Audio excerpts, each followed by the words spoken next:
Hi, this is Mohan Roy, founder of career institute. आज हम लोग डिस्कस करने वाले हैं 14 मई का जो हम लोग का चेतना संत का मॉड्यूल आया था उसे। तो देखते हैं आज इसमें क्या क्या इंपॉर्टेंट बातें हैं।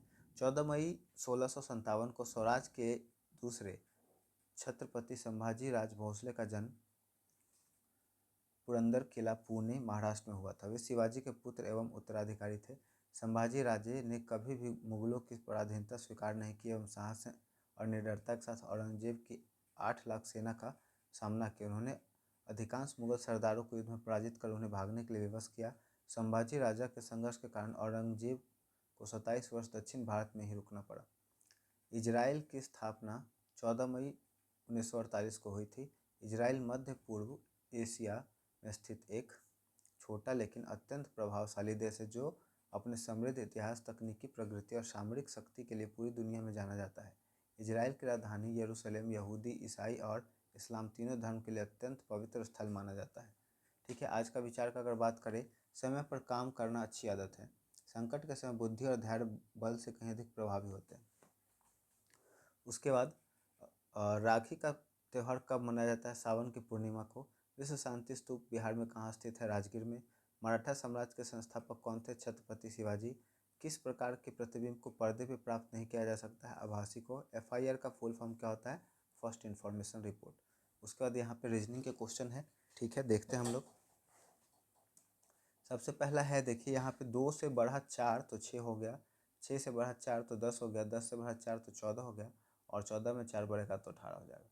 ठीक है, A से 2 बढ़ा C, C से 2 बढ़ा E से 2 बढ़ा G, यहाँ हो जाएगा I। ठीक है, आगे भिन्न पहचाने। कुत्ता, लोमड़ी, गाय, बकरी, ये सब पालतू है और लोमड़ी जंगली है। ठीक है, 12:15 पे घड़ी के सुई में कितना डिग्री होगा? 90 डिग्री का। बहुत आसान क्वेश्चन था, है ना। देखिए यहाँ पे दे रखा है इजी, काइंड, इजी का इजली, ये उसका काइंड का काइंडली, केयरफुल का केयरफुली, पोलाइट का पोलाइटली, ऑनेस्ट का ऑनेस्टली। पास का मतलब नज़दीक होता है, घर मकान मतलब भवन होता है। ठीक है, दुख, शोक, पीड़ा, विषाद, क्रोध, गुस्सा, रोष, आशा, उम्मीद, अपेक्षा। प्रेरक प्रसंग यहाँ पे एक है जिसे हम लोग देखेंगे। छत्रपति शिवाजी महाराज के उत्तराधिकारी के रूप में संभाजी राजे ने 9 वर्षों तक शासन किया। इन 9 वर्षों में उन्होंने लगभग 120 युद्ध लड़े और मुगलों, पुर्तगालियों और अंग्रेजों को धूल चटाई। औरंगजेब का सपना था कि वह पूरे दक्षिण भारत को जीत ले, लेकिन संभाजी राजे महाराज उसके सामने हिमालय की तरह अडिग खड़े रहे। औरंगजेब की लाखों की सेना को संभाजी के मुट्ठी भर मराठों ने नाक के चने चबवा दिए। यहाँ एक प्रोवर्ब का यूज हुआ है, नाक के चने चबाना, कड़ी शिकस्त देना। सन 1689 में अपनों की गद्दारी और मुखबरी के कारण संगमेश्वर में संभाजी महाराज को उनके विश्वास पात्र मित्र कवि कलश के साथ बंदी बना लिया गया। जब उन्हें औरंगजेब के सामने लाया गया तो औरंगजेब ने उन्हें अपमानित करने के लिए जोकर की पोशाक पहनाई और ऊँट पर उल्टा बैठाकर पूरे नगर में घुमाया। लेकिन संभाजी राजे की आंख में डर का एक कतरा भी नहीं था।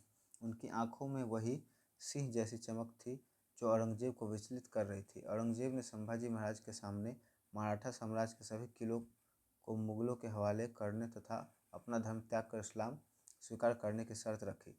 संभाजी राजे महाराज ने गरजते हुए कहा, महाराज शिवाजी का पुत्र और स्वराज का छत्रपति कभी झुकना नहीं जानता। मुझे अपनी मातृभूमि और संस्कृति पर गर्व है। औरंगजेब का क्रोध से भर गया। उसने ऐसी यातनाएं देने वाले आदेश दिए जो मानवता के इतिहास में विरल हैं। उन्होंने पहले उनकी जीभ काटी ताकि वो बोल न सके, फिर उनकी आंखें निकाल ली गई ताकि वे देख न सके, उनके नाखून को उखाड़ा गया, उनकी त्वचा को लोहे के पंजों से खुरचा गया। कई दिनों तक उन्हें बिना भोजन पानी के तड़पाया गया, लेकिन हर दिन जब वे समर्पण के बारे में पूछता जाता तो उनका सिर गर्व से ऊंचा रहता। 11 मार्च 1689 को फाल्गुन अमावस्या के दिन संभाजी राजा की हत्या कर दी गई। औरंगजेब को लगा था कि संभाजी की मृत्यु के बाद मराठा साम्राज्य खत्म हो जाएगा, लेकिन परिणाम बिल्कुल उल्टा हुआ। संभाजी राजे महाराज के इस बलिदान ने पूरे महाराष्ट्र के रगों में बिजली भर दी। अगले 27 वर्षों तक मुगलों को महाराष्ट्र में संघर्ष करना पड़ा और ऐसा माना जाता है कि मुगलों के इस संघर्ष के बाद ही इतने धन की क्षति हुई कि मुगल साम्राज्य पतन की ओर अग्रसर हो गया, है ना।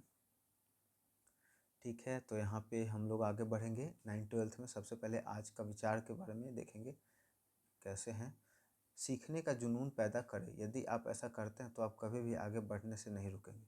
उसके बाद करेंट अफेयर है, चाबहार बंदरगाह किस देश में स्थित है? ईरान में।